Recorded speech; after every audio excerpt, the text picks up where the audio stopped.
They were seconds away from aborting.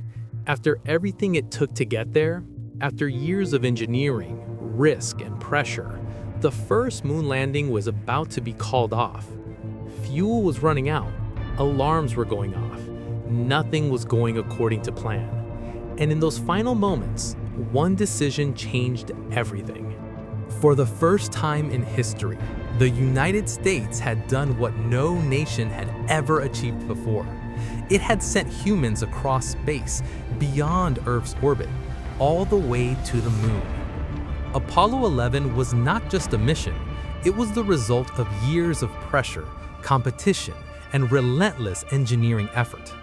It was meant to prove something to the world, that America could take on the most complex challenge ever attempted and succeed. By the time the lunar module Eagle separated from the command module, everything had gone according to plan.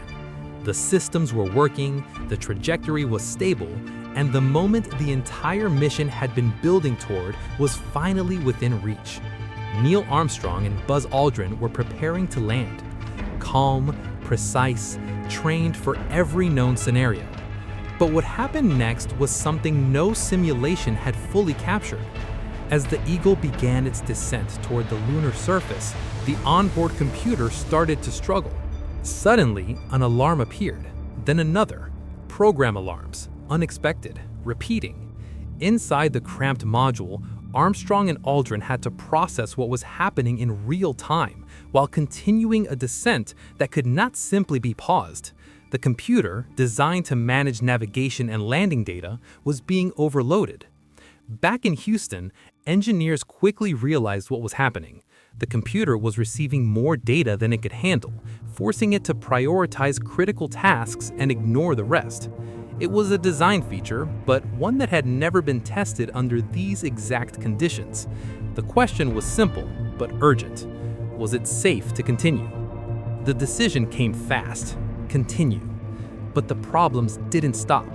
As Eagle descended lower, Armstrong looked out the window and saw something else. The landing site was not what they expected. Instead of a smooth surface, the area was filled with rocks and craters.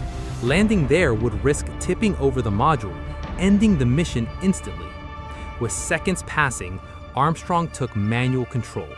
Now everything depended on him. He began guiding the module forward, searching for a safer landing spot, while the altitude kept dropping and the fuel kept burning. Inside the cockpit, alarms were still sounding, data was still incomplete, and the margin for error was disappearing. Back in Houston, the tension was absolute. Engineers were tracking fuel levels. Callouts became more urgent. 60 seconds of fuel remaining, then 30. At that point, the mission was no longer about precision. It was about survival. If the fuel ran out before touchdown, the landing would be aborted. The ascent stage would fire, and the chance to land on the moon, after everything, would be lost. Years of work, billions of dollars, and the expectations of an entire country, all hanging on a few final moments. Armstrong continued descending, carefully, slowly, searching. Dust began to rise from the surface, making visibility worse. The ground was harder to judge. Every second mattered. Every movement had consequences. Then finally, contact. The module touched down. There was almost no fuel left. What followed became one of the most iconic moments in history, but what most people never saw was how close it came to not happening at all. How the first moon landing, one of the greatest achievements ever accomplished, nearly ended in an abort just seconds before success. And that is what defined the mission. Not just that it worked, but that it worked under pressure, under uncertainty, and under conditions that demanded absolute control in the face of failure. Because space does not reward ambition alone.